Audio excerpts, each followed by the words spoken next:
Chapter 4 Junk Wax, a Gateway Drug. Did you know, if placed top to bottom, the alleged entire print run of 1991 Topps baseball cards could go all the way around the world 7 times?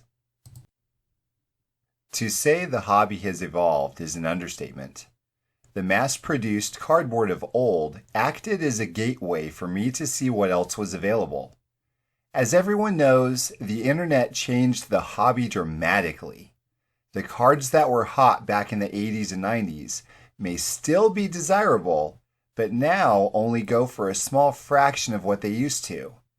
A good example would be a 1989 Donruss Ken Griffey Jr. Griffey has always been loved. Are there any baseball fans who don't like him? He has always been heavily collected, and in his playing days before the advent of the internet, his rookie cards would command a premium. Once eBay started, dealers were delighted to reach a whole new audience with ease. They could put up a 1989 Donruss Griffey for $10 and access countless potential buyers. The problem? They were now competing with countless other dealers and collectors trying to sell for $10 as well. Some would even sell them in lots of 10 or more. Eventually, you could easily find Griffey's precious rated rookie for a sliver of what the price guides were reporting. Keep in mind that this was for what was previously considered to be a hot card. Many others from this time period are now nearly worthless. A quick eBay search for 1989 Griffey shows nearly 6,250 listings that have been sold over the past 3 months. And that doesn't even take into account the several listings that have multiple Griffey rookies. The market on the 80s and 90s stuff has dropped like a rock for almost everything across the board. The internet revealed one thing to collectors. There were significantly more cards that were produced than anyone could have ever imagined. For many of us, our beloved hobby started in the junk wax era, the mid to late 80s until the early to mid 90s. It is from this time period which all other collecting periods are measured, and unfairly so. The hobby isn't what it used to be, everyone cries out, remembering when card shops could be found at every corner and packs of cards could be purchased everywhere from candy stores to petting zoos. Why do so many people say these cards are better used as firewood than anything else? The answer is simple. The card companies seemingly kept the presses running for eternity. When 1991 Topps came out, everyone was excited about the promotion they were running. Topps randomly inserted buybacks and buyback redemptions for one of every card they released from the past 40 years in their packs. If my math is right, that means over 25,000 cards and redemptions were inserted.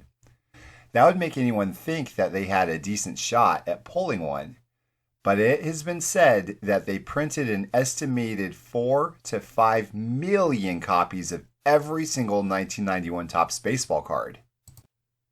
If these numbers are true, that means that it wouldn't take several boxes to pull one, but several cases. Imagine how frustrating it would be if you made it your mission to pull one of these randomly inserted cards, and after opening 7 cases, your prize was a 1988 Topps Nick Esaski? Don't think for a moment that such gaudy numbers were exclusive to 1991 Topps either.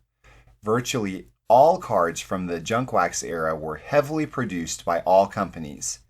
In a sense, the sheer volume of cards printed from this era has helped collectors get back into collecting at a very affordable point of entry.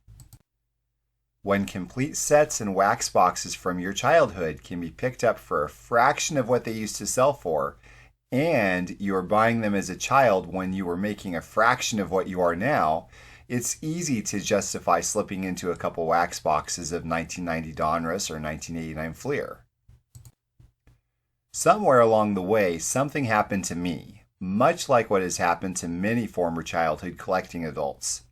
Using this cheap gateway drug that we shall affectionately call cardboard crack got us back into the hobby thinking, boy, these new cards sure are fancy. Maybe I'll pick up a pack or two.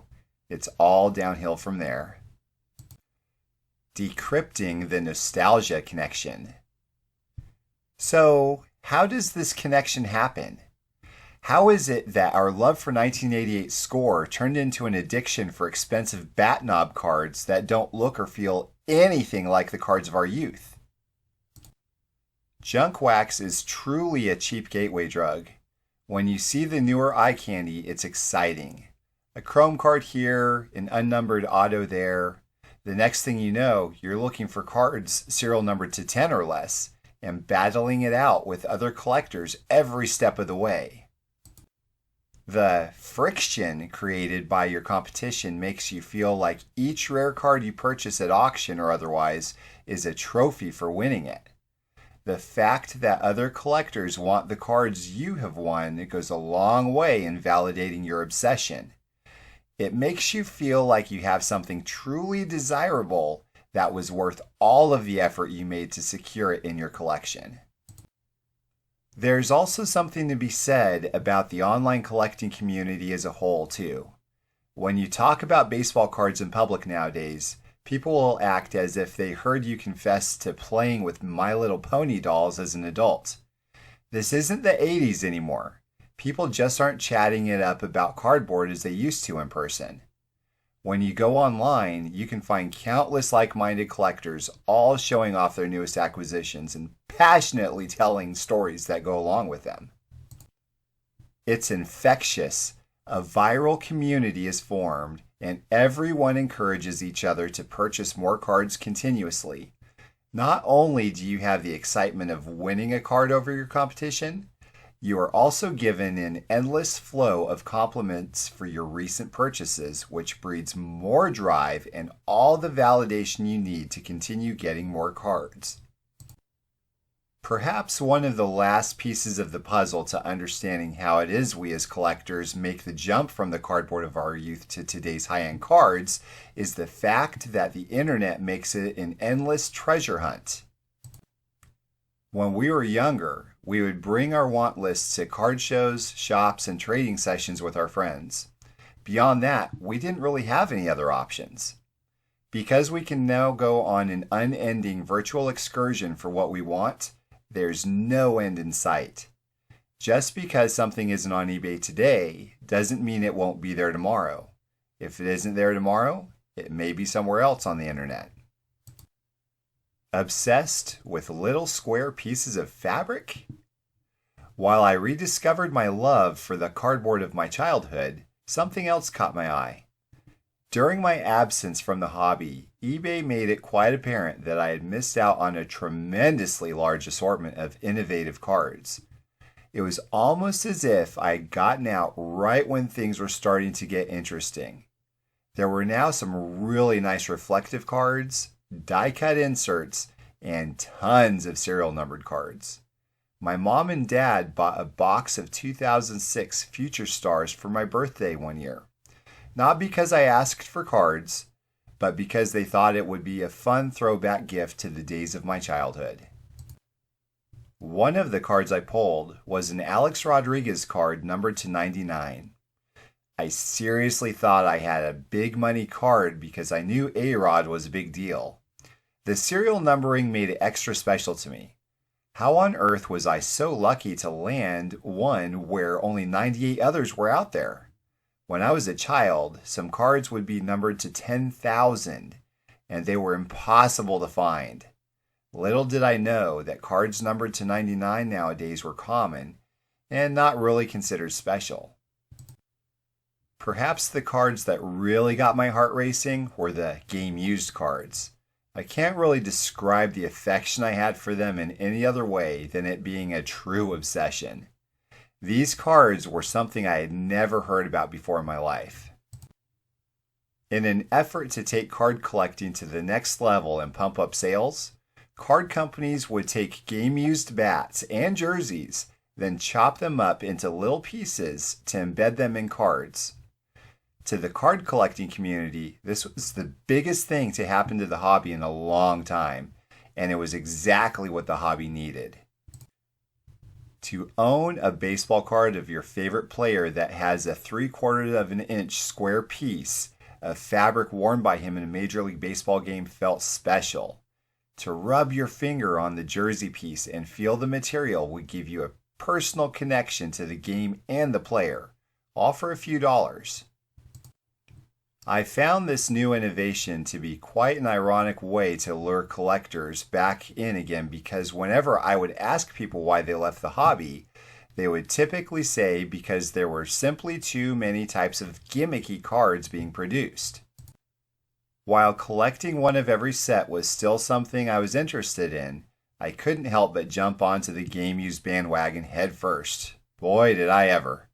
To make things even more interesting for collectors, card companies were even inserting autographed cards into packs, with a certificate of authenticity note on the card itself. These autographs always seemed so perfect and uniform. The design of the card would typically have a spot for the autograph, which was always signed using the proper pen or marker. While in-person or through the mail autographs still thrive today, they're typically never able to aesthetically compete with pack-pulled on-card autographs.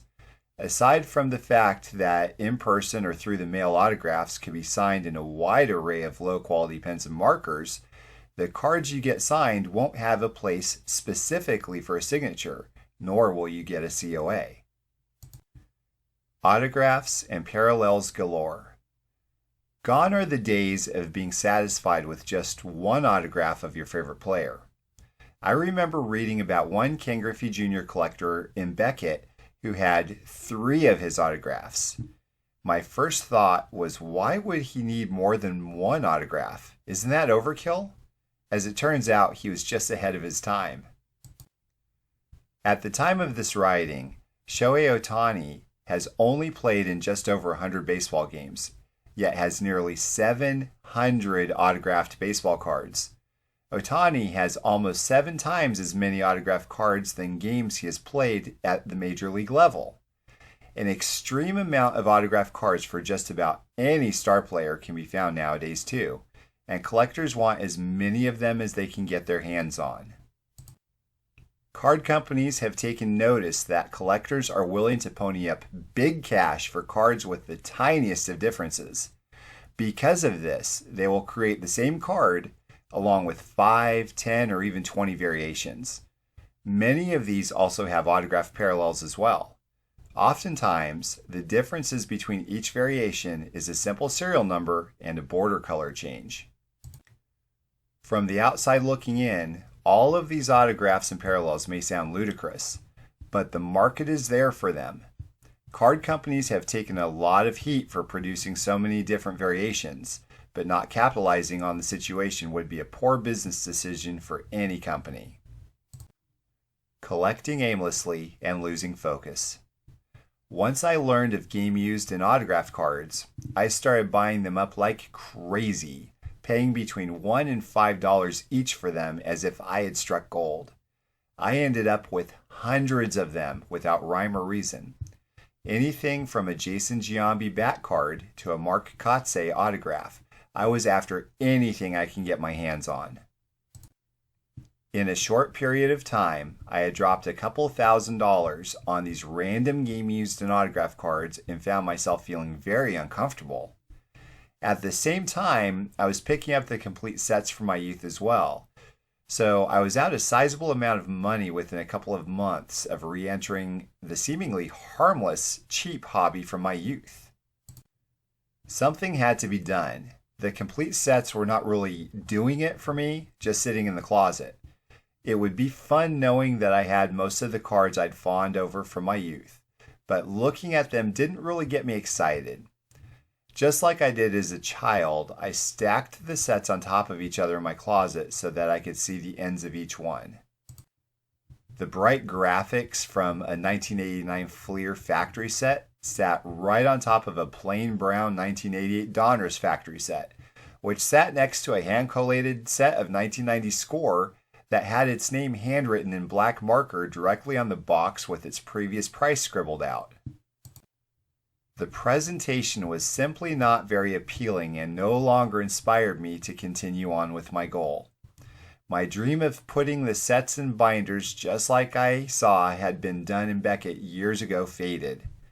Loaded up with countless junk wax era sets and large hoard of meaningless game used and autograph cards, I decided once again to call it quits. Selling out. I didn't like how my hobby was costing me so much money and taking up so much space. I decided to sell off everything I had from my childhood as well as my recent obsessive purchases, aside from my beloved Conseco card collection. The number cruncher in me broke out Microsoft Excel, and I started documenting every single card and set that I had purchased to determine how much of a loss I was going to take from selling off what I had amassed. This was a daunting task, as I wasn't originally purchasing to sell, so I felt that this exercise, though necessary, would set myself up for disappointment. I kicked into hustle mode and started selling things off bit by bit. Craigslist was flooded with listings of my complete sets, game used lots, team sets, and more. My spreadsheet would show the list of my cards and purchase prices, as well as the sales I would make. It was fun to see the average price I paid per game used in auto card drop from $2 to $1.75 to $1.25 after having sold several of them.